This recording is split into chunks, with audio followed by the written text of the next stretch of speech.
gusta recordar la frase de Oscar Wilde que decía que lo malo del socialismo es que te quita muchas tardes libres, ¿no? Bueno, y aquí andamos preguntándonos algunas cosas. Bueno, he prometido a Jorge que iba a hablar poco. Siempre es mentira, ¿no? No hay nada peor que la gente que empieza diciendo voy a ser breve, que suele ser casi siempre mentira. Pero voy a intentar realmente ser breve porque tienen ustedes seguramente muchas preguntas, muchas inquietudes y que podamos discutirlas. Vengo contando la historia de Espartaco. Espartaco es una novela de Howard Fast.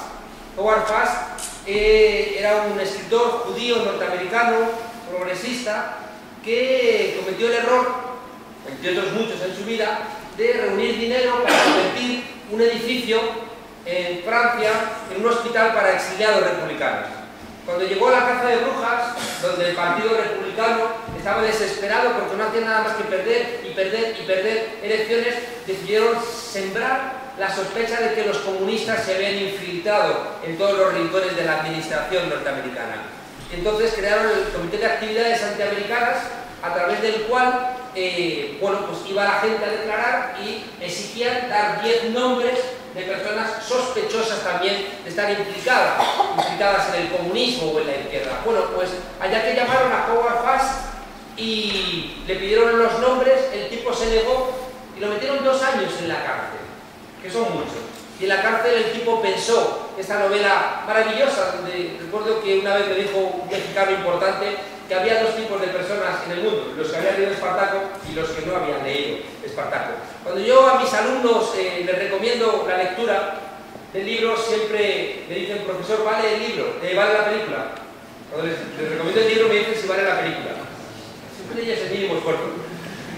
Y yo siempre me veo en la obligación de decirles que es verdad que la película era muy buena. De hecho, el guión también colaboró Howard Fast, Anton Trumbo, gente que estaban perseguidos durante la caza de brujas, pero no dejo de recordarles la historia de las 2 cabras que están en el campo y una se está comiendo un rollo de película y la otra cabra le dice, ¿te gusta? Y dice, sí, pero me gustó más el libro. Bueno, pues en el Espartaco, que es una enorme novela, hay algo que me interesa mucho compartir con ustedes, y es que resulta que en la Roma del siglo I a.C. se ponen de moda las peleas de gladiadores. Y como me gusta decir, uno de sus problemas de las peleas de gladiadores es la alta siniestralidad laboral, ¿no? de ese juego terrible. Entonces van a la mina a buscar esclavos para morir en la arena. Le miran la dentadura, le miran el torso y entienden que Espartaco vale para ir a morir a la arena. Bueno, él está contento porque le dan de comer mejor, le siguen dando latigazos, pero es un poco menos violenta, puesto que no los pueden maltratar, porque si no van a llegar deteriorados a la lucha, y el tipo está contento con su suerte. El problema es que llega a la escuela de gladiadores de Léntulo, llega también un tipo que nunca tenía que haber llegado, que es Craxio, un galo que era un esclavo que se había levantado, pero no los crucificaban porque se estaban levantando demasiados esclavos, y por tanto no los crucificaban porque era muy oneroso, y los condenaban a galeras para que en galeras sacaran un poquito de rendimiento. Pero como se ponen de moda las peleas de gladiadores, en esa decadencia romana, las peleas de gladiadores que eran como ver ahora Gandía Sor, ¿no? O como ver también Juego de Tronos, que es como Gandía Sor, pero con un enano maquiavélico. Pero como siempre digo, de eso podemos hablar luego. Bueno, a Craxio lo sacan de galeras y lo llevan a la escuela de gladiadores de Léntulo. Y allí Craxio se da cuenta de que Espartaco tiene madera de líder. Y un día se acerca a él y le dice, oye, yo una vez fui libre. Espartaco no entiende ni siquiera la palabra. ¿Libre? ¿Qué quieres decir? Que fui libre. Pero libre, ¿qué entiendes por libre? Que sí, que les quitamos el látigo a los amos. Y los soldados los matamos, y vinieron más soldados y los derrotamos, y vino una legión y les ganamos. Y durante 4 meses fuimos libres en comuna, vivimos en comuna donde todo era de todos, donde no había amos y donde no había látigos. Y de pronto, fíjense ustedes, a Espartaco le hace clic la cabeza. Y empieza lo que yo llamo la ecuación de la transformación, que es doler, saber. De repente el dolor se le convierte en conocimiento, su angustia, sus dudas, las cosas que le chirrían se convierten en conocimiento, porque ya sabe que hay una alternativa y por tanto puede interrogar a lo que le ocurre. En el Fahrenheit 451, una novela de Ray Bradbury, ocurre algo similar. hay un bombero, en el futuro los bomberos queman libros. Claro, no está bien que la gente lea, no va a ser que luego piense. Samuel Huntington, que es uno de los responsables de la política exterior norteamericana desde los años 50, tiene escrito en un libro de los años 70, que es la Biblia del modelo neoliberal, tiene escrito textualmente que, claro, como ahora la gente estudia y va al colegio, están muy exigentes. Y por tanto, una de las propuestas neoliberales es que la gente dejara de ir a las universidades, porque las universidades se convertían en caladeros de gente crítica, que había que convertir otra vez las universidades y los centros educativos en formación profesional, para que les arreglásemos las cosas a los ricos, pero que no pensáramos mucho, porque claro, pensamos y exigimos cosas, ¿no? Bueno, decía que en el Fahrenheit 451 hay un bombero que está extrañado de las cosas. Y un día, esos bomberos del futuro que queman libros le descubren a una anciana en la librería y se la están prendiendo fuego, y la anciana de repente ve arder su Madame Bovary y su Ilíada y su Don Quijote y su Crimen y Castigo y se echa a las llamas. Y de pronto este bombero dice, ¿qué ocurre? Y de repente dolor se convierte en saber. Miren, todos los seres humanos, cuando identificamos el origen de nuestro dolor, es decir, cuando hacemos el paso doler, saber, viene el paso de la voluntad, que es un paso importante, que es doler, saber, querer. Es decir, cuando uno de repente dice, quiero acabar con mi dolor, ya tenemos tres pasos: doler, saber, querer. Y cada paso tiene sus dificultades, ¿eh? Una vez que tú has transformado tu dolor en conocimiento, y tu conocimiento lo has transformado en la voluntad de querer acabar con lo que te aflige, buscas el cómo, el momento político. Espartaco reúne a todos los esclavos después del almuerzo, cuando están los soldados dormitando, y les dice, bajito, para no despertar a los soldados, mirad a vuestro alrededor y decidme una sola cosa que no hayáis construido vosotros con vuestras manos. Y miran a su alrededor y dicen, todo lo hemos construido nosotros con nuestras manos. Mirad otra vez a vuestro alrededor y decidme una sola cosa que sea vuestra. Y miran a su alrededor y dicen, nada es nuestro. Y entonces Howard Pass, cogiendo una frase del manifiesto comunista, dice, bueno, pues entonces en la revolución no tenemos nada más que perder que nuestras cadenas. Doler, saber, querer, poder. Y cuando puedes, deciden en esa reunión, cuando Espartaco les dice que no tenemos nada más que perder con nuestras cadenas, ya le ponen fecha al momento de levantarse. Y fíjense, ya tenemos la ecuación completa: doler, saber, querer, poder y hacer. Fíjense que si no nos duelen las cosas, nunca vamos a cambiarlas. Si a uno no le duele lo que existe, ¿por qué vas a cambiarlo? Y en cambio, fíjense ustedes, cuando a alguien le duelen las cosas, se generan muchos enemigos. Por eso no hay mucha gente haciendo pensamiento crítico. Cuando haces pensamiento crítico, primero te empiezan a molestar las cosas que existen. Y la gente que es feliz con lo que existe te mira y te dice, ¿y a ti qué te pasa? Y te miran raro. Aparte de molestar a la gente que no se hace preguntas, porque tú te empiezas a hacer preguntas, tienes que hacer el esfuerzo de irte al pasado a ver cuándo las cosas tomaron esa dirección que nos llevaron al presente. Tienes que irte de arqueólogo. Una vez que has hecho el trabajo de arqueólogo, tienes que hacer un trabajo de ver si otras cosas pudieron haber sido.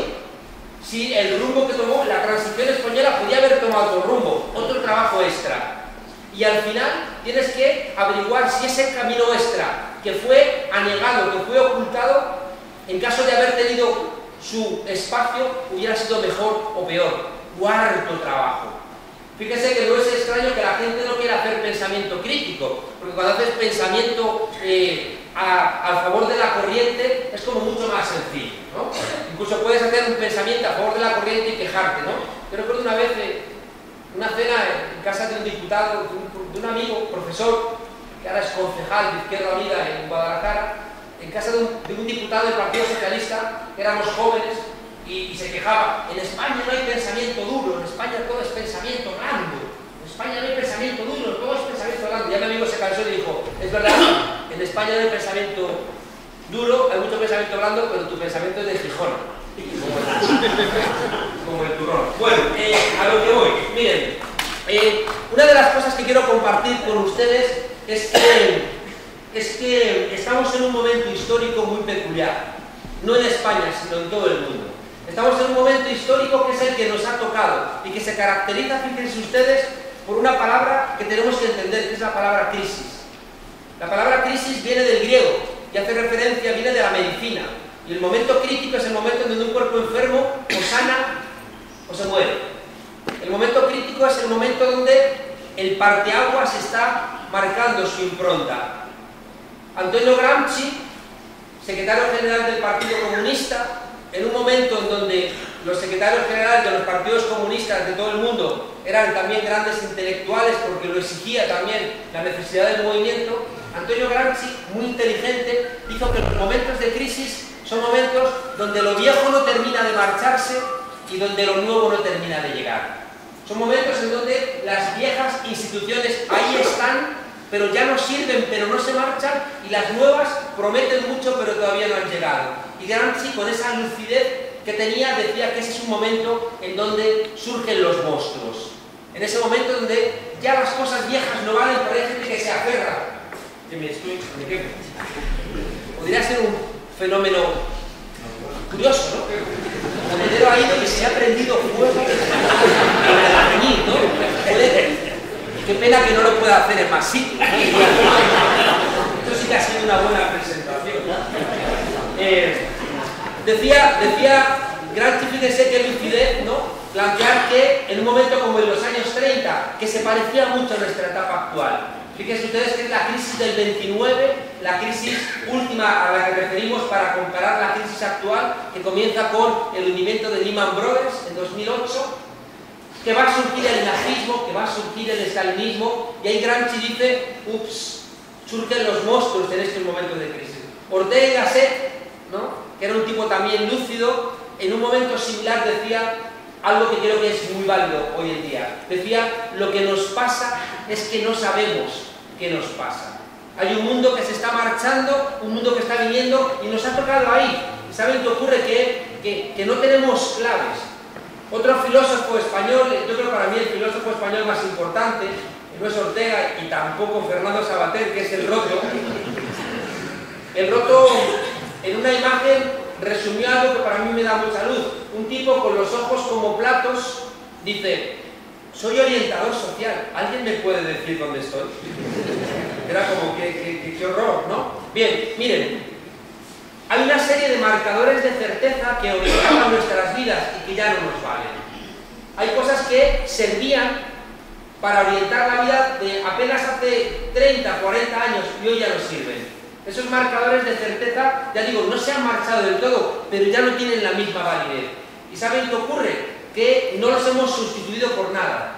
Esas pistas que nos orientaban ya no sirven. Y entonces, cuando no tenemos pistas, estamos despistados.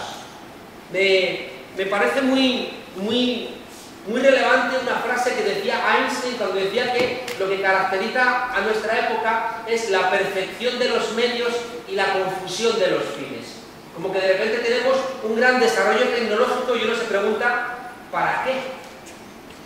Hace unos meses recuerdo un oncólogo brasileño, un tipo que estaba ya mayor, muy enfadado porque decía cómo es posible que las farmacéuticas estén invirtiendo tanto dinero en cosas estúpidas, en vez de estar invirtiendo dinero en las enfermedades cerebrales, que son las que están teniendo más relevancia, Parkinson, Alzheimer y demás. El tipo decía que no hacen nada más que invertir en Viagra, Cialis, cirugía estética, y el tipo en su enfado decía, con esta basura de inversión que están haciendo las farmacéuticas, lo único que vamos a tener en nuestros países van a ser viejas con unos pechos enormes y viejos con unas erecciones descomunales, pero ninguno de los dos se va a acordar de para qué.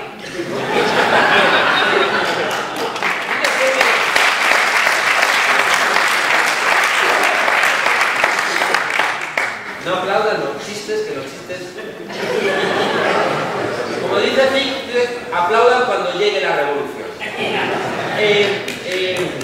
Decía que además que me despisto. Decía, fíjense ustedes, para ubicar, ¿no? Porque todo esto no es lo que les quiero contar, ¿no? Lo que les quiero contar, ya digo, es que estamos en un momento de confusión de la época. Hay una frase que el pensamiento crítico, el pensamiento progresista, la izquierda, ha repetido hasta la saciedad. La repetida en el frente de la Universidad Humboldt, en Berlín. Es la tesis 11 sobre Feuerbach de Marx. Esa tesis que die Philosophen haben die Welt nun verschieden interpretiert. es Geld darauf anziehen zu verändern.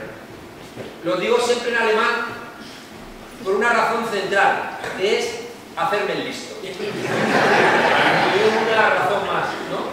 Nadie te entiende y te existe. Por si está escuchando Rajoy, porque digan, estos loquitos también saben idioma.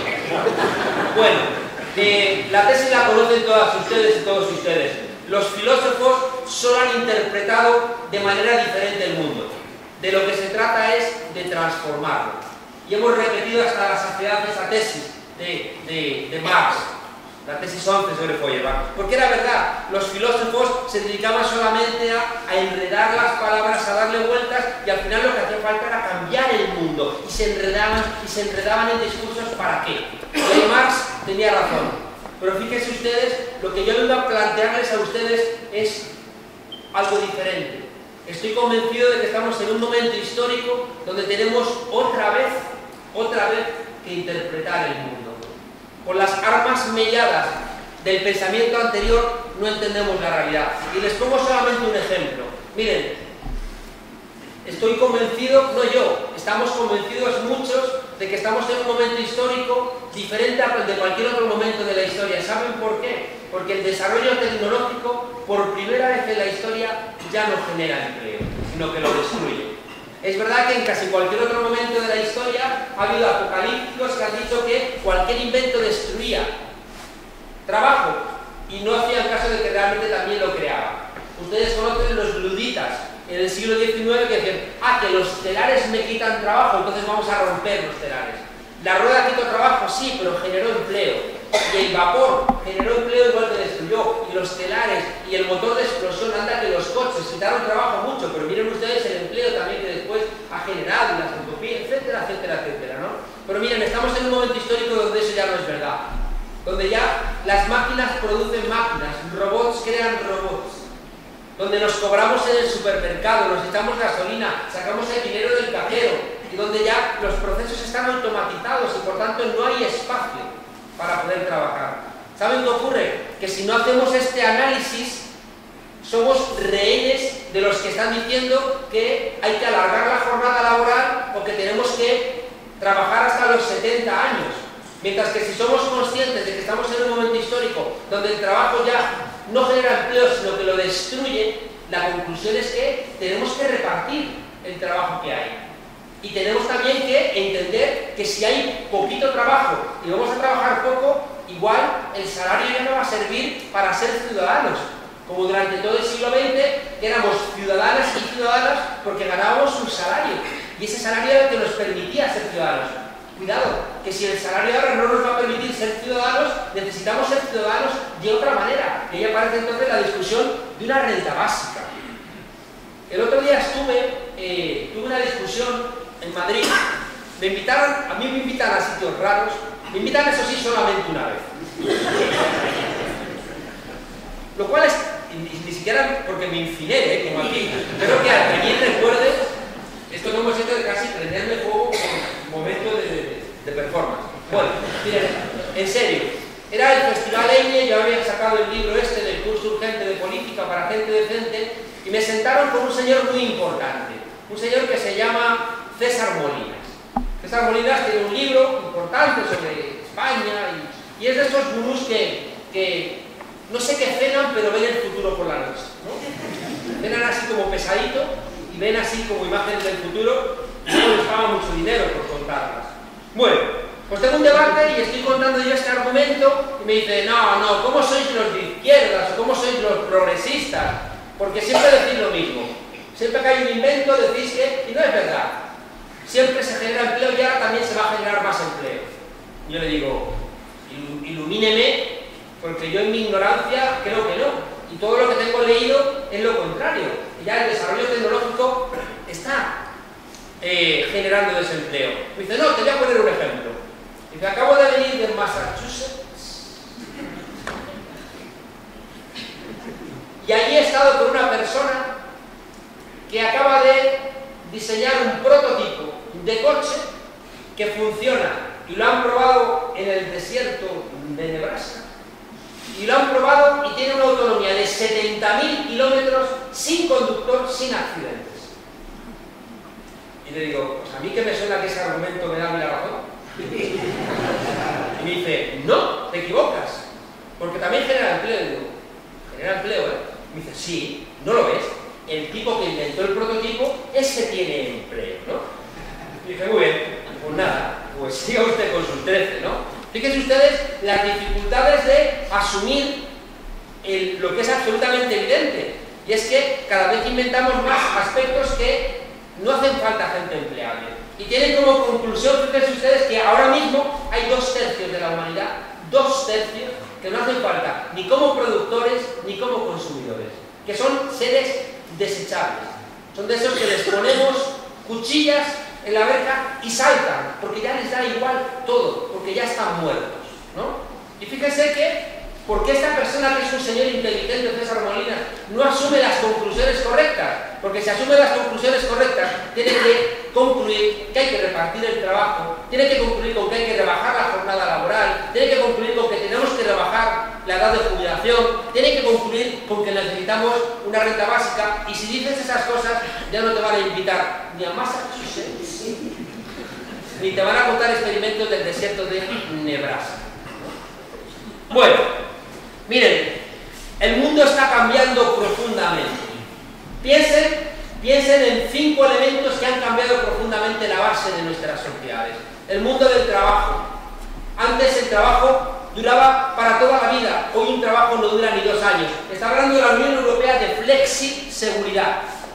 Es decir, que vamos a tener seguridad laboral, pero eso sí, muy flexible, ¿no?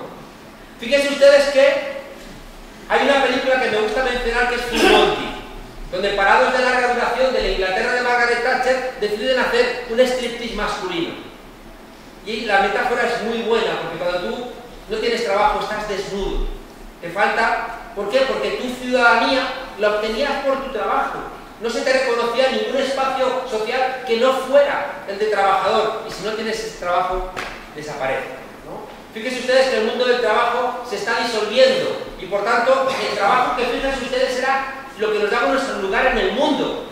¿Qué tipo de pareja íbamos a tener? ¿Cuáles eran las perspectivas de nuestros hijos? ¿Cuál era nuestra perspectiva de progresar en nuestro empleo o en nuestra profesión? ¿Dónde íbamos a vivir? Todo el mundo personal giraba en torno a esa posibilidad laboral. Hoy en día eso ha desaparecido, ¿no? Y por tanto, fíjense ustedes, si desaparece el mundo del trabajo, desaparece uno de los anclajes centrales de nuestra existencia. No podemos pensarlo con herramientas viejas, tenemos que pensarlo con nuevas herramientas. Otra cosa que ha cambiado profundamente, y tenemos que darnos cuenta de su importancia, el mundo de la religión, Dios. Dios, fíjense ustedes, durante mucho tiempo era el gran orientador social. ¿Quién sustituye a Dios? ¿Quién sustituye a Dios? Las leyes. Es que yo ya no aparto en doble fila, no porque moralmente piense que estoy perjudicando a alguien, sino que no aparto en doble fila porque me ponen una multa y desaparece el elemento moral. O sea, solamente eres ladrón, como dicen en el Oliver Twist, solamente eres ladrón si te pillan. Y si no te pillan, porque ya no tienes ese elemento moral que nos daba la religión. ¿Qué ocurre? Fíjense ustedes que la religión se articuló en iglesias, y las iglesias, la verdad es que no hicieron mucho por moralizar nuestras sociedades. Juan Pablo II, que el Señor tenga en su gloria, no ayudó mucho a moralizar el mundo, y Ratzinger menos. Como dicen en México, cuando 2 galgos persiguen a una liebre, si el primero no la alcanza, el segundo menos, ¿no? Los mexicanos, que son astutos. Bueno, pues fíjese que este Papa ahora, en cambio, está generando cambios, ¿eh? Yo digo en todos los sitios que, si será raro este Papa, que la frase que repite todo el mundo es: este va a durar poco. Es como ¿no? Ustedes eso, ¿no? Claro. Bueno, pues fíjense ustedes que ya han disparado contra él desde la CNN, están diciendo, cuidadito, ¿no? Porque están acostumbrados a papas que lo que han hecho ha sido reforzar la existencia. Bien, fíjense, otro marcador de certeza muy importante ha sido la familia. Yo y la familia, yo cuento, es mentira, pero yo lo cuento, que el éxito de IKEA es porque las parejas jóvenes que se casan compran los muebles en IKEA, porque cuando se separen, pronto nadie se pelea por quién se va a quedar los muebles, ¿no?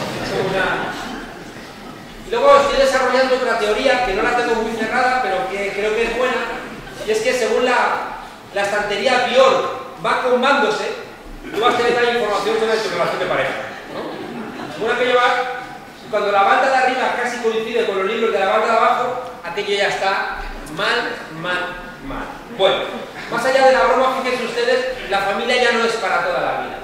Y la familia, que era una unidad de anclaje social, se convierte, como dice el sociólogo Bauman, se convierte en algo líquido también. Las ideologías, ¿qué es hoy ser de izquierdas? ¿Eres de izquierdas si estás a favor de la redistribución de la renta, pero eres un sinvergüenza? A mí me sigue estremeciendo el tipo de la policía cuando le pillan, en vez de en las barricadas, en las mariscadas, le pillan y sale del juicio levantando el puño y cantando la Internacional. Y dice, ¿pero tú qué haces? Eso no es tuyo. ¿Crees que eres de izquierda porque cantas la Internacional y levantas el puño? No. Estás mintiendo, ¿no? Fíjense ustedes que eres de izquierdas cuando estás a favor de la redistribución de la renta, pero pegas a tu mujer, desprecias a los inmigrantes. Eres de izquierda cuando estás en contra del decrecimiento, que es una obligación en un mundo que ya hemos devastado la mitad. Cuando no respetas el medio ambiente, eres de izquierda cuando estás a favor de la propiedad pública de los medios de producción, pero estás a favor de que se pongan cuchillas en la breja de Melilla. Qué complicado. Cuando se hunde la Unión Soviética en el 91, Margaret Thatcher dice, los progresistas somos vosotros sois los conservadores. Fíjese que las ideologías también se convierten en algo donde ya no tenemos las mismas certezas que teníamos. Fíjese el panorama. Toda una serie de marcadores de certezas sociales que nos orientaban.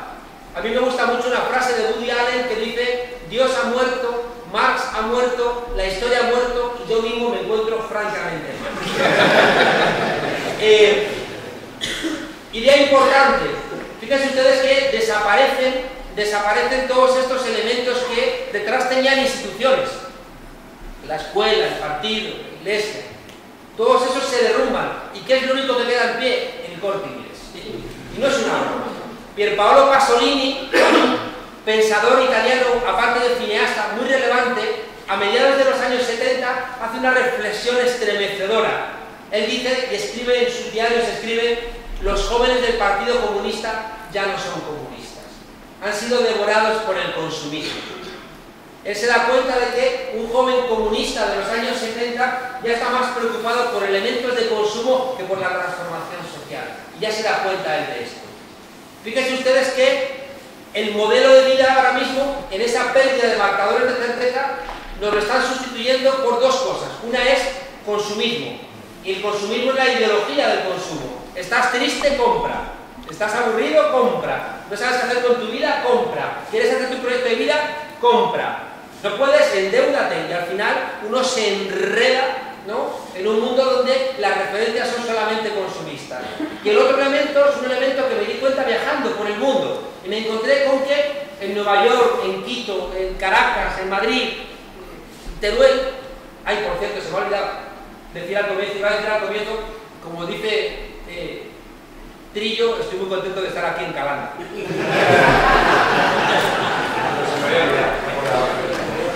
Hubiera sido una buena manera de empezar. Bueno, en todos los sitios en los que he estado me he encontrado que en todas las librerías siempre la sección que crece y crece y crece imparablemente es la sección de libros de autoayuda. Y además hay una cosa muy curiosa, y es que esos libros de autoayuda son iguales en todos lados. En todos lados. ¿Quién se ha comido mi queso? A mí que me importa quién se ha comido tu queso. Tus zonas erróneas, que lo compré de joven pensando que eran tus zonas erógenas. El caballero de la armadura oxidada, el monje que vendió su Ferrari, todos son los mismos. Pero fíjense, importante, tanto en la oferta consumista como en la oferta de libros de autoayuda desaparecen los elementos colectivos y lo que nos ofertan son soluciones individuales. Y ahí empieza a haber problemas serios. Empieza a haber problemas serios porque miren ustedes, la única autoayuda que funciona, la única, es la autoayuda colectiva. Y la autoayuda colectiva se llama política. Miren, si es cierto lo que les acabo de decir, que hay un mundo donde los contornos están desapareciendo. Qué bonito el roto cuando ese tipo con una bata y está llena la pizarra de fórmulas y dice, y con esto queda matemáticamente demostrado que es imposible que ocurra lo que está ocurriendo. Y nos reímos. Pero oigan, miren ustedes, estoy muy enfadado, lo he escrito antes, cuando venía aquí en el tren, lo he escrito, lo he colgado no sé dónde, yo ando siempre indignado, ¿no? Pero ando muy enfadado porque tenemos una crisis brutal. ¿Han escuchado ustedes alguna facultad de economía que haya cambiado los planes de estudios? Porque esa economía que nos han enseñado nos ha llevado a este agujero. Si fueran honestos los economistas, que no lo son, salvo los que están en la sala, si los economistas fueran decentes, estarían revisando las cosas que enseñan. Porque esa cosa que enseñan en la universidad solamente ha servido para justificar esta catástrofe. ¿Por qué no lo cambian? ¿Por qué no son honestos y cierran las facultades de economía que no sirven para un carajo, ¿no?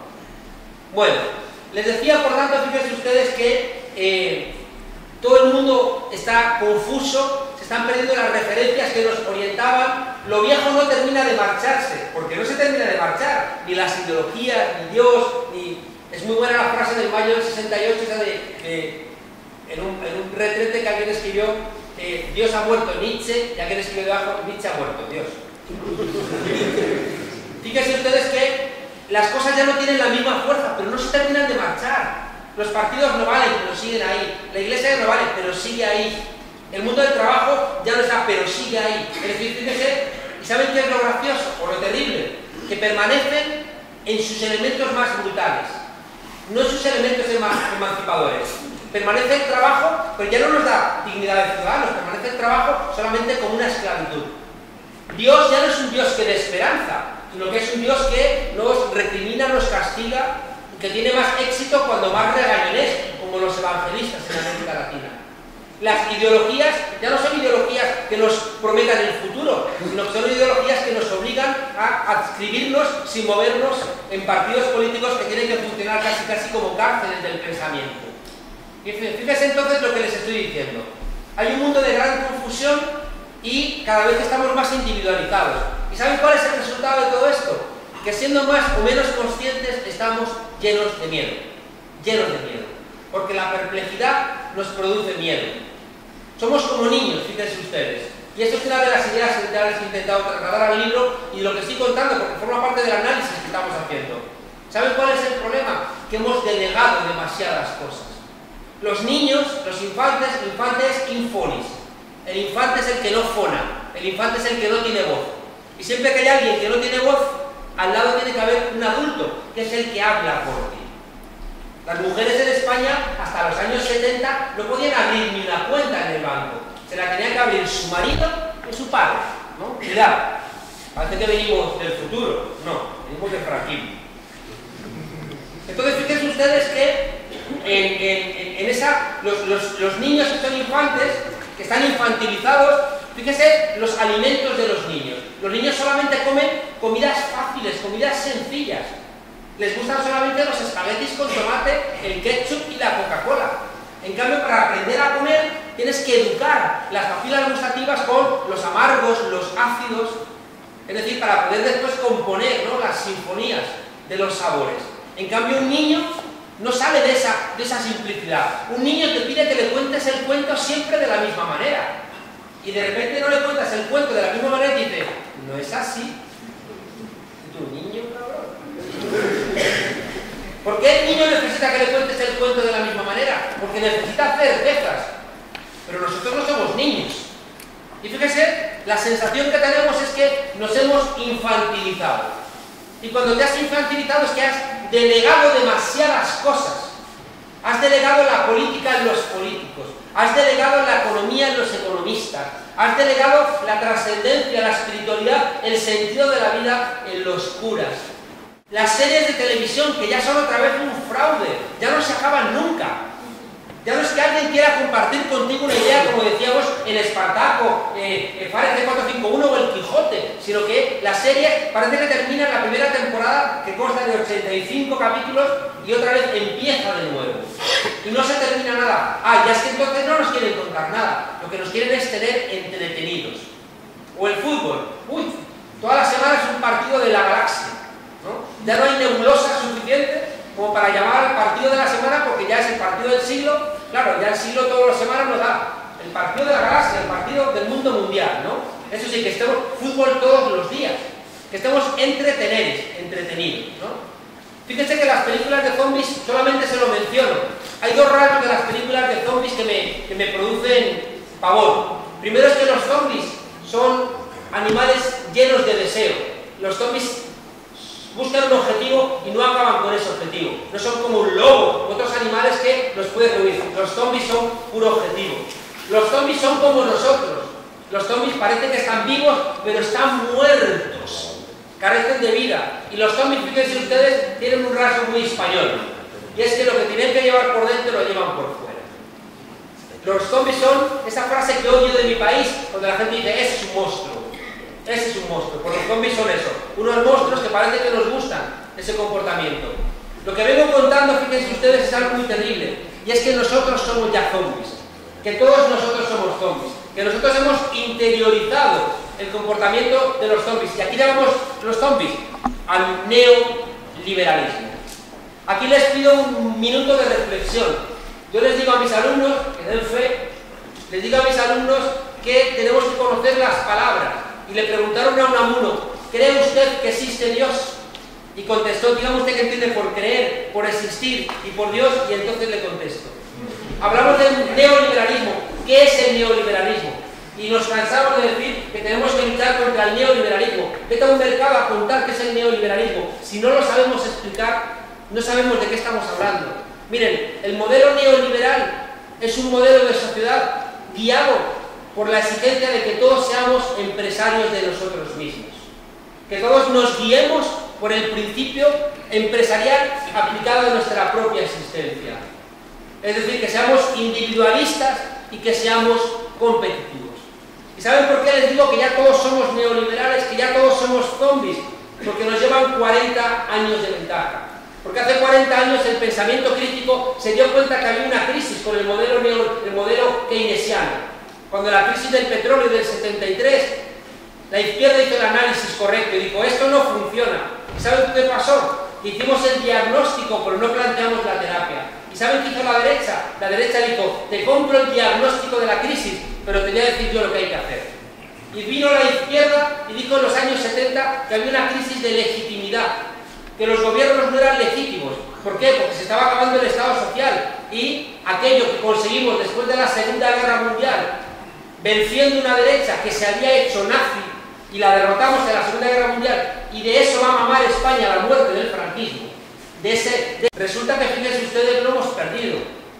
Y resulta que en los años 70 ellos dicen, fíjense que astuto, dicen, no es una crisis de legitimidad, es una crisis de gobernabilidad. Y se inventa la palabra gobernabilidad, porque si es una crisis de legitimidad, son los gobernantes los que son ilegítimos, pero si es una crisis de gobernabilidad, la culpa es nuestra, que somos ingobernables. Y de repente, fíjense ustedes, ya en los años 70 nos dicen lo que tenemos que hacer. ¿Saben lo que dicen? Dicen que hay que abrir las fronteras para que se puedan comerciar los productos. Nos dicen que hay que rebajar el Estado en su condición social, que hay que vender las empresas públicas, que hay que privatizar lo máximo posible del Estado. Nos dicen en los años 70 que había que desregular el mundo laboral, el mundo financiero. ¿Y saben también qué dicen? En los años 70 estos tipos dicen que hay que cambiar el sentido común de la gente. Y se dan cuenta, fíjense ustedes, y lo escriben negro sobre blanco, que el sentido común de la gente es demócrata. Están pensando en el mayo del 68. Y dicen, es que la gente le gusta la libertad, tenemos que cambiar la manera de pensar de la gente. ¿Y saben qué hacen? Y lo escriben, dicen, tenemos que crear nuevas universidades. Tenemos que vaciar de gente las universidades públicas. Dice Huntington, uno de los grandes gurús, dice, la gente es que está ahora estudiando y como está estudiando exige mucho. Tenemos que lograr que la gente estudie, pero que no critique. Y por tanto lo que tienen que hacer es irse a estudiar formación profesional. Dicen también, fíjense ustedes, que se tiene que terminar que unos cuantos locos se cargan un presidente de los Estados Unidos como en el Watergate. Y por tanto dicen, tenemos que controlar los medios de comunicación. Se tiene que acabar eso de que en los telediarios salen los féretros de los soldados norteamericanos envueltos en la bandera porque han fallecido en la guerra de Vietnam. Eso se tiene que acabar. Dicen que hay que controlar Hollywood y se termina ese cine progresista de los años 70 y va a ser sustituido por los Rambo y todo ese cine faccioso y absolutamente autoritario. Plantean que hay que vaciar los parlamentos de discusiones ideológicas y que hay que cambiarlas por discusiones técnicas. Dicen que hay que financiar privadamente a los partidos políticos para que no dependan de las cuotas de los militantes. Dicen que hay que identificar a los partidos políticos con los líderes para que los militantes no presionen ideológicamente. Todo esto lo dicen en un documento de 1975, en un documento a la trilateral de Samuel Huntington, Michel Crozier y Yuri Watanuki. Tres pensadores conservadores que en el año 75 plantean el programa de máximos del neoliberalismo. Se ha cumplido al 100% ese programa, al 100%. ¿Por qué? Porque el pensamiento crítico dijo, esto no funciona, pero no planteó alternativas. Salvo un país. Solamente un país en la crisis de los años 70 dijo, hay una alternativa, que es un socialismo, pero que no tiene que ser como el de la Unión Soviética, sino que tiene que ser un socialismo democrático. Y los poderes mundiales dijeron, ese tipo puede hacernos mucho daño, porque está generando una alternativa atractiva para la gente. Salvador Allende, el Chile del Frente Popular, golpe de Estado que le dieron y al carajo. ¿Y a quién llaman estos tipos? ¿A quién llama Pinochet para que le haga el programa económico? A Milton Friedman. ¿Y de quién es discípulo Milton Friedman? De Friedrich Hayek, el padre del neoliberalismo. Qué curioso, que en el año 74 le dan el premio Nobel de Economía a Friedrich Hayek. Y en el año 76 ¿a quién le dan el premio Nobel? A Milton Friedman. Y durante casi 20 años dándole premios Nobel de Economía a sinvergüenzas que me recuerdan a Dolores de Cospedal, que cada vez que ella dice que nos tiene que bajar a nosotros el sueldo, a su marido se lo sube, ¿no? Bueno, la conclusión de todo esto, fíjense ustedes, es que llevamos 40 años de retraso. Llevamos 40 años donde ellos plantean el diagnóstico, nos plantearon la terapia y, señores y señoras, esto casi es lo más importante que quería compartirlo. Nos captaron en el nuevo sentido común de la época. Un sentido común que tiene 5 rasgos de los cuales participamos todas nosotras y todos nosotros. Y miren ustedes, o la izquierda o los demócratas, porque ya casi no me gusta hablar de izquierda, porque no sabemos qué coño es la izquierda. En cambio sí que sabemos quiénes son los de abajo y quiénes son los de arriba. Si la gente decente no se da cuenta de que el sentido común general es de ellos, no podemos cambiarlo. Vamos a ser como la mosca chocando contra el cristal y chocando contra el cristal. Tenemos que entender primero que el sentido común es de ellos y después tenemos que invitar a la gente a desaprender muchas cosas. ¿En qué consiste ese sentido común? Primero, nos han convencido de que somos malos por naturaleza. Nos han convencido de que esto es una lucha de todos contra todos. Porque resulta que es funcional para ellos. Porque como el modelo neoliberal, todos tenemos que ser empresarios de nosotros mismos, nos quieren aislados y peleándonos entre nosotros. Y van y nos lanzan el mensaje y nos bombardean en el National Geographic con documentales y el gen egoísta de Dawkins lo reinterpretan para que sí, tenemos un gen egoísta y nos van convenciendo de que esto es una lucha de todos contra todos y el que gane es que ese es un monstruo, ese es que hace lo que le da la gana. Y hemos interiorizado eso cuando es radicalmente mentira. Hemos llegado aquí cooperando, somos animales empáticos, sabemos que tenemos neuronas de espejo, los niños aprenden imitando. Alguien bosteza y bostezamos, vemos a alguien alegre y nos alegramos, vemos a alguien triste y nos entristecemos, porque somos animales empáticos, traemos todos nosotros las pasiones, que son un seguro biológico de supervivencia, y las pasiones, ¿saben ustedes en qué se basan? En la reciprocidad. Es que hay 1000 ejemplos donde un mono aprieta una palanca, le sale un plátano y en la jaula de al lado a otro mono le da una descarga eléctrica y a la tercera vez ya pasa hambre ese mono y no aplica la palanca. Algo que pasa con ratas. Conclusión, el sistema capitalista moralmente está por debajo de los chimpancés y de las ratas. Hay ejemplos igualmente, fíjense ustedes, de este tipo, ¿no? de la reciprocidad entre los animales. Y las pasiones, fíjense ustedes, las pasiones se basan en la reciprocidad. Hasta los celos, no me quieres, yo te quiero, aquí hay un problema. ¿Y saben por qué las pasiones están ahí tan profundas? Porque hemos venido aquí siendo animales solidarios, y por eso cuando ayudamos a alguien nos sentimos bien, y cuando alguien nos pide un favor y no lo hacemos, nos sentimos mal e intentamos justificarlo. Tenemos la esclerótica más grande del reino animal. La esclerótica es la parte blanca del ojo.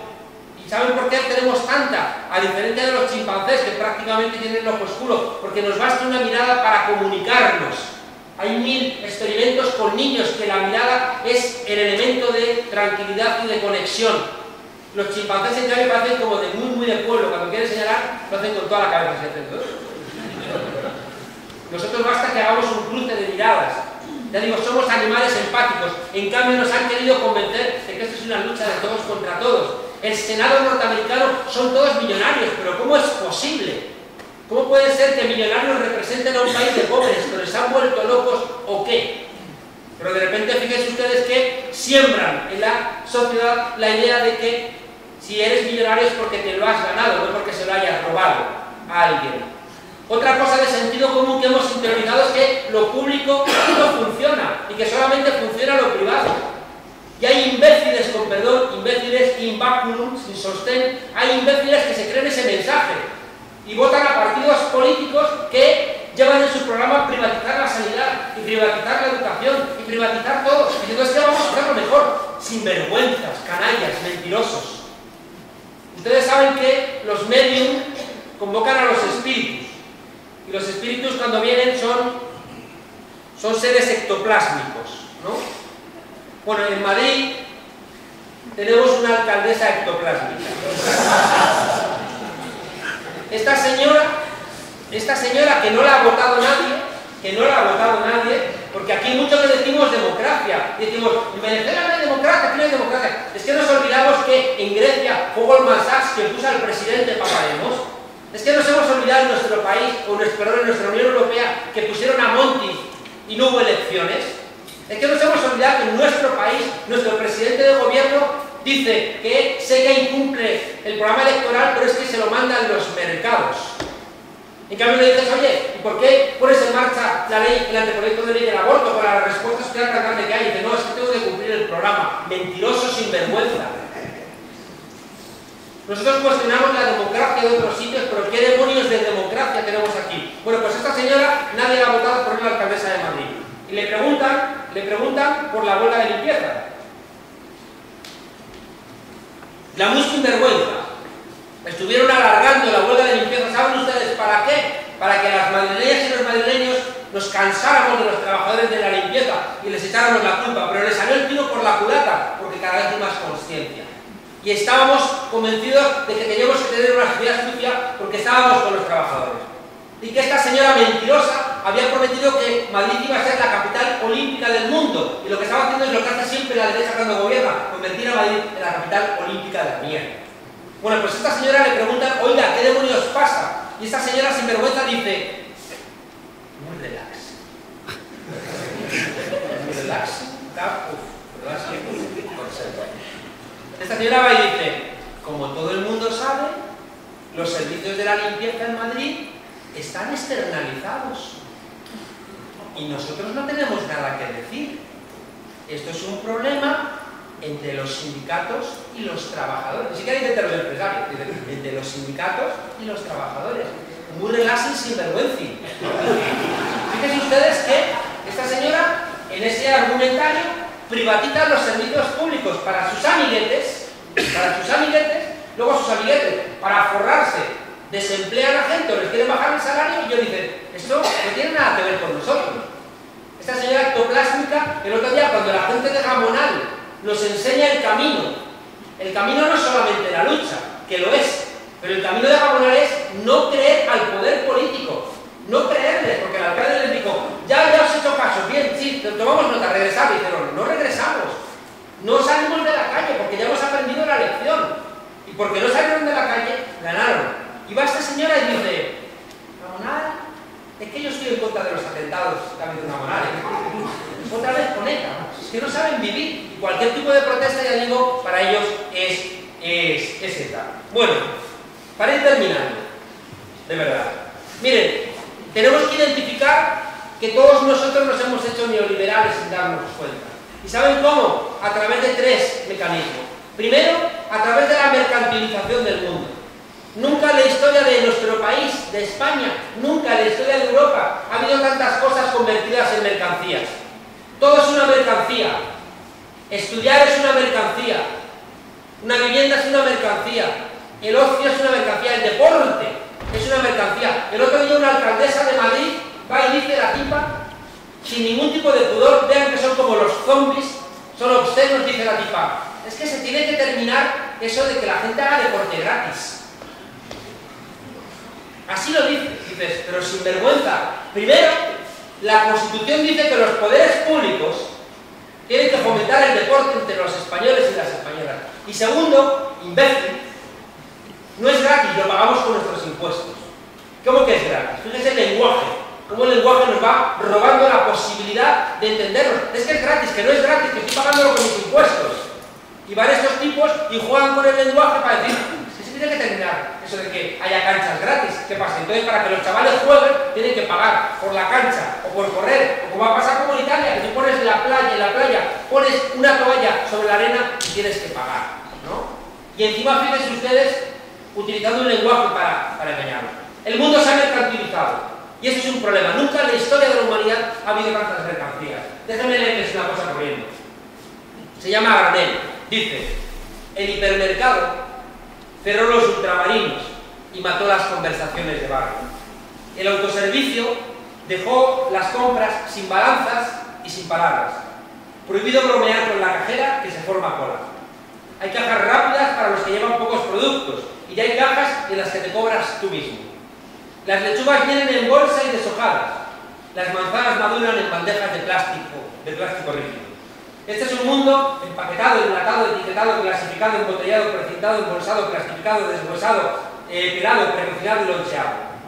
Un mundo no retornable, de PVC, PET, Tetrabric, aluminio, poliestireno expandido y 1000 tipos de plástico.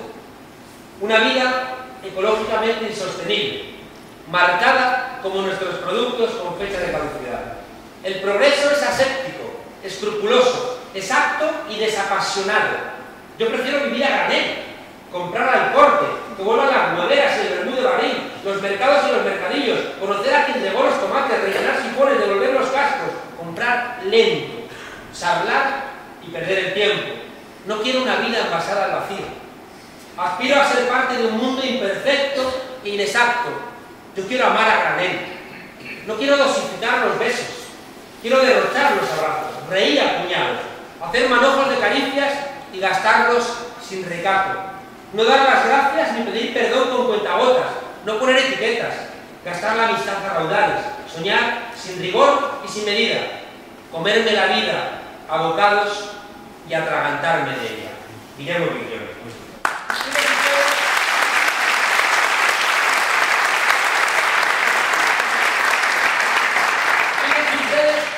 Que este texto tan hermoso lo que nos está contando es la cantidad de intermediaciones que hay ya en nuestra vida, y cada intermediación es una mercantilización más de la vida. Y uno dice, me contaba, Juanjo, cuando veníamos para acá, me contaba que en algún momento, aparte de trabajar 8 horas, tenía que hacerse 3 horas más, hora y media para ir a Zaragoza y ver. ¿Cuánta gente vive así? Trabajando 8 o 9 horas, más el tiempo de ida, más el tiempo de vuelta. No hay tiempo para nada. O sea, no hay tiempo. ¿Cómo vas a tener tiempo para la política? ¿Cómo vas a tener tiempo para reunirte con nadie? Si trabajamos más que un esclavo en Grecia. La mercantilización del mundo, tomen nota de una cosa. Ha convertido el mundo en un enorme supermercado, donde todo se puede comprar y todo se puede vender. ¿Qué no puedes comprar en esa vida ya? Puedes comprar el amor, la amistad, el sexo, el conocimiento, viajar, la vivienda, todo lo puedes comprar. ¿Y sabes cuál es el problema? Cuando el mundo se convierte en un enorme supermercado y la gente cree que puede acceder a todo, ese tipo está loco. Cuando alguien cree que puede ser un dios, que puede comprarlo todo, esa persona se ha vuelto loca. Pero cuando toda una sociedad cae en eso, es la sociedad la que se está volviendo loca. Donde nos extrañamos de que un chaval grabe con el móvil cómo violan a una compañera y lo cuelga en YouTube, si ya no ve a una compañera, ve una cosa, ve un objeto, que se lo ha dicho la publicidad y se lo han dicho las películas y se lo ha dicho un mundo donde ya no somos seres humanos, somos cosas. Fíjense ustedes que con este planteamiento la gente canalla está envalentonada y la gente decente estamos perplejos, porque yo no me quiero comer a nadie y tampoco quiero que me coman. En cambio, el que no tiene escrúpulos puede acceder a todo el mundo. Segundo elemento, que nos han mordido los zombies con la precarización laboral. Pero si tenemos miedo a cualquier tropiezo nos lleve otra vez a la casilla de salida. Si ya está el jefe y te va a rozar el muslo y no vas a protestar, ¿cómo vas a protestar si te echan y qué vas a hacer entonces? Si ya no hay derechos, somos siervos en el trabajo. Y la gente está haciendo lo indecible para encontrar un puesto de trabajo. Haces una carrera, haces dos, haces un máster. Y encima, ¿saben ustedes? Sentido común. Te va mal y crees que es culpa tuya. Haber estudiado chino mandarín por la noche en Bauman Internet a las 5 de la madrugada. Que no has hecho eso, pues te jodes. Y te vas a Laponia. O emigras, que al fin y al cabo, como dice la ministra, es una aventurilla emigrar. Fíjense ustedes, este mundo precarizado laboralmente nos tiene también llenos de miedo. Y lo tercero, ¿saben qué es? Que nos hemos desconectado. En el mundo de la Internet estamos desconectados. No sabemos qué vive encima de nosotros. No jugamos en la calle. No tenemos mucho contacto. Al final la tecnología nos aísla en vez de juntarnos. Y los países con mayor desarrollo tecnológico, qué curioso, son los países que más antidepresivos consumen y donde la gente se siente más sola. Al final, fíjense ustedes el panorama. Tenemos un sistema capitalista en crisis que insisten en estas tres recetas que nos matan, insisten en desconectarnos, insisten en precarizarnos laboralmente, insisten en mercantilizar el medio ambiente, la vida, el cariño, el conocimiento. En Estados Unidos, para estudiar en la universidad, tienes que pedir un préstamo. ¿Y saben qué han hecho los sinvergüenzas? Tú no puedes declararte en bancarrota si no puedes devolver ese préstamo. Es decir, que quedas encadenado de por vida a ese préstamo que has tenido que pedir para estudiar, y estudias solamente para que te exploten, para buscar un puesto de trabajo. Nos piden que seamos empresas, pero ni siquiera nos dan las garantías de las empresas. Bueno, pues todo esto que les he contado, que vale para España, para Alemania, para Brasil, para Estados Unidos, todo esto en España se agrava. ¿Saben por qué? Se lo resumo con una idea. Yo estudié en Alemania. Lo raro que me ven es por eso. Cuando yo me fui a Alemania, el otro día tuve un contencioso con un compañero de mi alumno, que no le voy a decir quién es. Mi compañero hizo trampas el año pasado. Chico listo, pero hizo trampas. Me hizo los deberes, me hizo los trabajos. Luego es listo, gestionó, se lo compré. Este año quiero hacer lo mismo. Y entonces le he dicho, no te acepto el trabajo de fin de curso. ¿Por qué? No sé qué, pero yo, y entonces me cuento una mentira, no le creo. Va a ver a la responsable de estudios, yo antes iba a ver a la responsable de estudios y va a venir uno y te va a montar una película, me llama por la noche, oye, vamos a montar una película, que ni que me hayas avisado porque he disfrutado. Al muchacho este le digo lo siguiente. No le acepto el trabajo, pero una semana o 2 semanas después lo llamo y digo, vamos a hablar. Digo, mira, cuando yo fui a Alemania, me encontré un país en donde no te cobraban en el metro, sino que tú te tenías que sacar el ticket y no había nadie vendiéndotelo ni había un torno. Y yo fui ahí diciendo, qué listo soy, porque yo me cuelo. Qué vivos somos los españoles. Que somos unos monstruos. Tardé unos meses en darme cuenta que mi país me estaba envileciendo. Tardé unos meses en darme cuenta que mi país me estaba convirtiendo en un canalla. Incapaz de entender que un país que no necesita policías para comportarme cívicamente es un país mucho más desarrollado que el mío. Y de repente me enfadé mucho con mi país.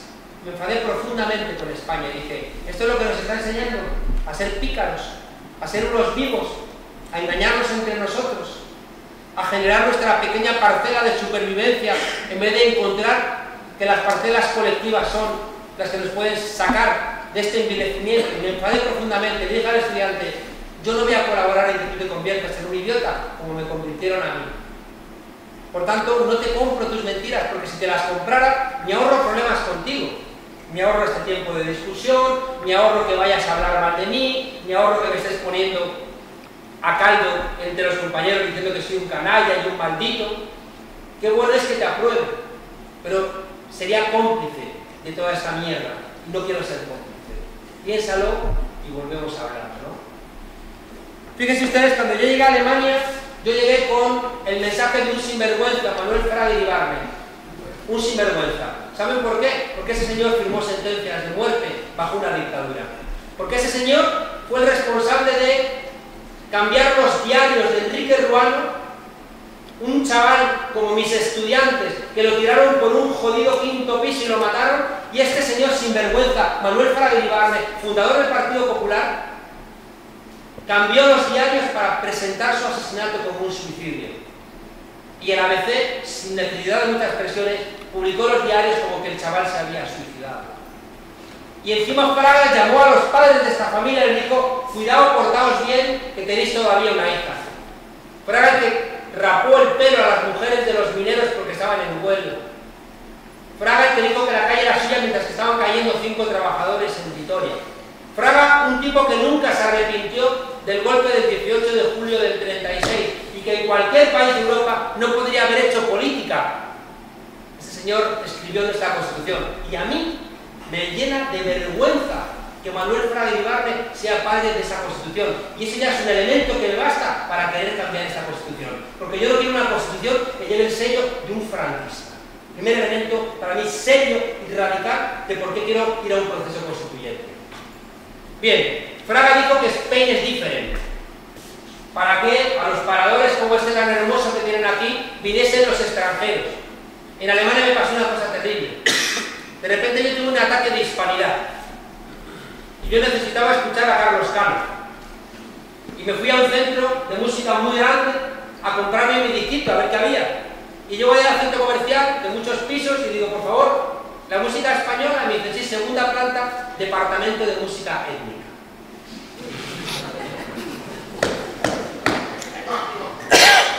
Pero no se rían porque cuando nos explican desde fuera, nos catalogan desde fuera.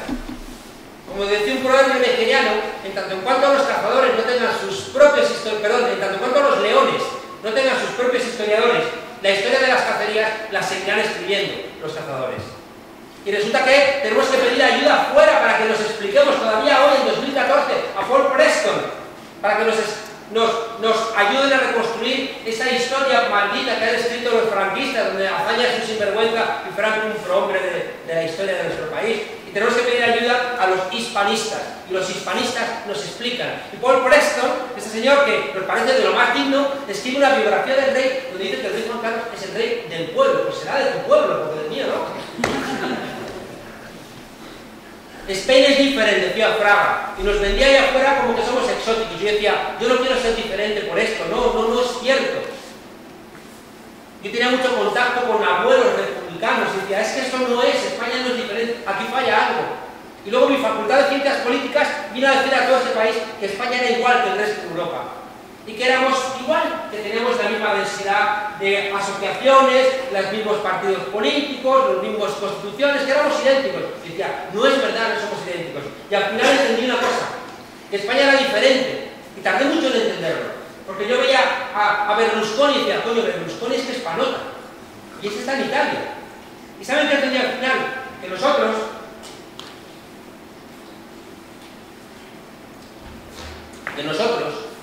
tenemos lo malo de Europa, pero nos faltaba algo de lo bueno. Y lo entendí allí. Entendí que lo mejor de Europa, ¿saben con qué se resumía? Con la palabra antifascismo. Y a mí me sonaba mal la palabra. ¿Saben por qué? Porque el antifascismo en España es una tribu urbana. Los antifascistas son una tribu urbana.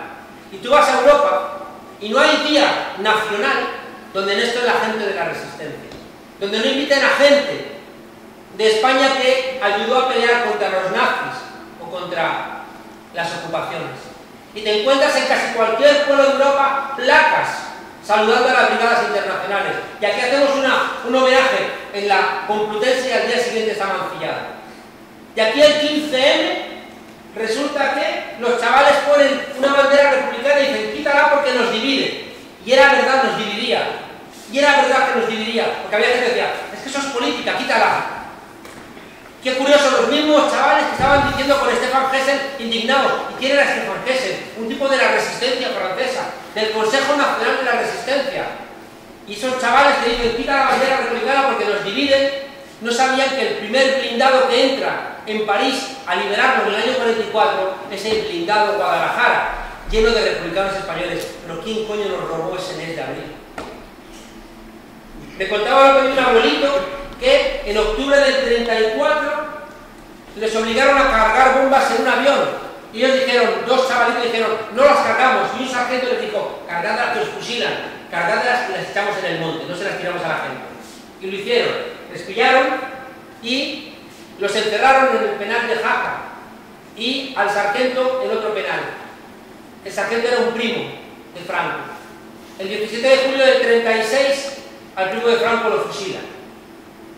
Y a los otros dos, cuando empieza la guerra, los liberan. Y fueron desde Jaca, en tren, regresando a su ciudad, parando, en León, parando en todas las ciudades, y la gente los aplaudía, dándoles las gracias, porque se la habían jugado para no tirar bombas a su pueblo. Porque yo no tengo el derecho a conocer esas historias hermosas en mi país.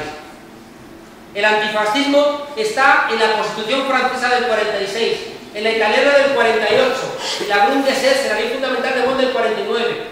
Lo mejor de la Constitución española del 78 son artículos copiados de esas constituciones, de artículos que pusieron los antifascistas. El artículo 128, toda la riqueza de España está sometida al interés social, artículo copiado de la Constitución francesa. El artículo 6, quiero recordar, o el 9, que dice que los poderes públicos removerán cualquier obstáculo que impide el libre desarrollo de los españoles. ¿Cuál es? El 9. ¿Es el 9 o el 6? El 6 es el del ejército, el otro, el 9. Fíjense ustedes qué artículos. ¿Saben quién los puso ahí? El Consejo Nacional de la Resistencia. Y en España, en cambio, el antifascismo desapareció. No tenemos esa memoria histórica. ¿A dónde miramos? Yo quiero venir al Cañete y que me cuenten la historia de los que antecedieron en su rabia, la rabia que yo ahora tengo. Yo quiero conocer la historia de la gente que se la jugó todo por defender la democracia. Porque si no, yo miro hacia atrás y qué demonios veo. Tenemos nada más que agujeros en la memoria. En cambio, la derecha mira hacia atrás y toda la historia le pertenece. Toda. Y te hacen un relato lineal, como siempre digo, de Viriato y Don Pelayo a Dolores de Cospedal. Y resulta que el rey Juan Carlos nos explica a nosotros la Constitución de Cádiz. Por supuesto, omitiendo que fue su antepasado, Fernando VII, el que la abolió. Y no tenemos ni idea cuál era una de las frases favoritas de Franco. En el siglo XIX lo mejor que podemos hacer es olvidarnos de él. ¿Por qué? Porque el siglo XIX este pueblo se levantó y echó una monarquía. El siglo XIX es un siglo entero de gente levantándose, reclamando la libertad. Y en cambio en nuestro país nos dicen, no, dos Españas. ¿Cómo que dos Españas? Dos clases. En una España estaban siempre los curas, siempre estaba el altar, el trono, el ejército y la banca. Siempre. Y la otra no. Y por eso dice Ramón Carrán, de España, demasiados retrocesos. Y se ponen en marcha los procesos de modernización de las ciudades libres y nosotros aplastamos las hermanías y aplastamos las comunidades de Castilla. Y se pone en marcha la reforma y los jefes de la contrarreforma. Y se pone en marcha la Revolución Francesa y el cordón sanitario de Rajoy, digo de Godoy. Y se pone en marcha el proceso liberal y nosotros los carlistas. Se pone en marcha los estados sociales y 40 años de dictadura. Qué importante es que recuperemos nuestra historia. Termino, de verdad. Yo soy un pesimista esperanzado. Pesimista, ¿saben por qué? Porque creo que, si es cierto todo lo que les he dicho, tienen el sentido común. tienen el dinero, tienen los medios de comunicación, tienen las universidades, tienen a Rouco Varela, tienen el régimen del 78, tienen demasiadas cosas. Pesimista porque el capitalismo en crisis siempre ha generado mucho dolor, pero al mismo tiempo soy esperanzado por varias cosas. Primero, porque la palabra decencia y la palabra dignidad tienen la misma raíz, que es de, que significa las cosas que tenemos dentro, que no necesitamos negociar con nadie. Esas cosas íntimas, que forman parte del diálogo que tenemos con nosotros mismos y nuestra propia finitud. Dignidad es eso que no te pueden quitar ni en un campo de concentración. George Orwell va a ver a los mineros pobres de Gales y se encuentra que son pobres pero están llenos de decencia. Y él se queda absolutamente sorprendido de la decencia de esa gente pobre que limpia las rodillas de sus hijos, porque son pobres pero llevan las rodillas limpias. Y es tanto lo que le asombra esa decencia que lo va a incorporar a su vida y se va a venir aquí a pelear con las brigadas internacionales. La decencia porque yo no se lo pienso regalar a los enemigos de la democracia. Decencia porque si al final fuéramos pesimistas ya nos habrían derrotado y eso no se lo tenemos que regalar a nadie. Nos pueden derrotar en muchas cosas, pero que no nos derroten nunca en ese foro interno nuestro que es el diálogo de nosotros con nosotros mismos, donde tenemos derecho a soñar, a atrevernos a imaginar. Esperanzado porque no nos lo cuentan, pero estamos ganando batallas. Nunca en la historia de nuestro país el régimen del 78 ha estado tan en cuestión. ¿Quién se crea el rey? A ese que va a matar por ahí a la madre de Dumbo pegando tiros. Ese que dice que le dolía el paro de los españoles y le dolían a los jóvenes. Y nos enteramos porque se rompe la cadera que está por ahí en cacerías de 30.000 o 35.000 euros. ¿Dónde está la credibilidad de ese señor? Nunca ha estado tan débil. Los jueces, no creemos en ellos. Creemos en los jueces decentes y nos emocionan. Necesitamos jueces decentes. Por favor, jueces, vamos a mostrarles nuestro apoyo a los jueces decentes, porque hay muy pocos. Hoy nos enteramos también que el presidente del Tribunal Constitucional tiene carnet del Partido Popular. Indecencia. Y hoy leemos en la prensa que la Asociación Conservadora de Jueces está haciendo un decreto contra el conchabeo del otro día, donde los partidos políticos se repartieron el Consejo General del Poder Judicial y mis amigos de Izquierda Unida metieron la pata, porque no tenían que haber estado nunca ahí. Nunca. Que se queden con su mierda los generadores de mierda. Nosotros no podemos estar nunca en esas peleas. Para que te dé un juez, amiguito, legitimas esa basura y tiene que venir ahora la derecha judicial a ser la que haga el recurso y tú, como Izquierda Unida, te quedas tragándote el sapo por haber colaborado a cambio de no sé muy bien qué tipo de acuerdos. ¿Qué legitimidad tienen los empresarios que solamente son competitivos bajándonos los salarios? ¿Qué credibilidad tiene la Iglesia de Rouco y compañía que se nos meten en la cama, que a las mujeres quieren regresarlas a 35 años atrás? Nunca ha habido tanta debilidad en el régimen del 78 y eso me da esperanza. Y también porque ganamos batallas, está Gamonal. Acabamos de frenar las privatizaciones en Madrid. Los estudiantes Erasmus protestaron y ganaron su batallita. Si no siguen peleando, la perderán. Pero aprendieron que tenían que pelear. Lo de la huelga de la limpieza en Madrid no fue para tirar cohetes, pero ahí que fueron capaces de llegar a un acuerdo mucho mejor que el que tenían inicialmente. Hay mucha gente indignada en nuestro país.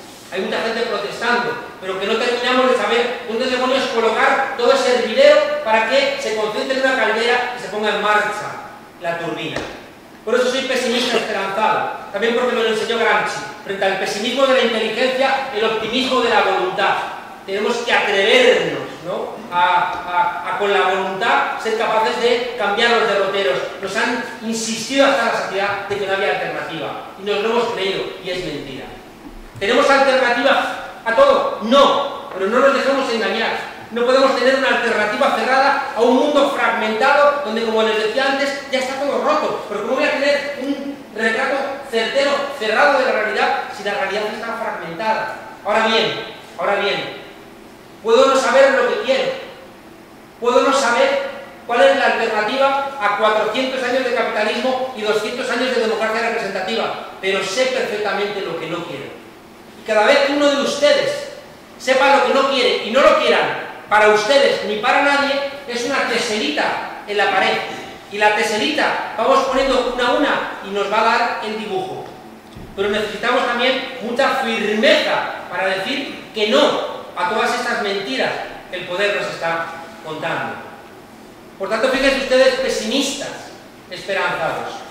Tenemos que desaprender muchas cosas.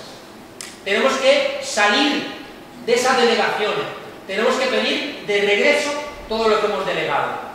Pedir a los políticos que nos devuelvan la política que les delegamos. Pedir a los economistas que nos devuelvan la economía que les delegamos. A las empresas el trabajo que les delegamos. A Europa queremos que nos devuelva la soberanía que en nombre de la Unión Europea no nos deja tomar ni las más mínimas decisiones. Claro que queremos Europa. ¿Cómo no vamos a querer Europa? Si Europa somos nosotros. Pero no queremos esta Europa mentirosa que nos quiere poner de rodillas y ganar una guerra sin siquiera pegar un tiro. Tenemos, ya digo, que desaprender muchas cosas. Ustedes pueden decir, es demasiado trabajo, pero la recompensa es muy alta. La recompensa nos la contó Pablo Neruda.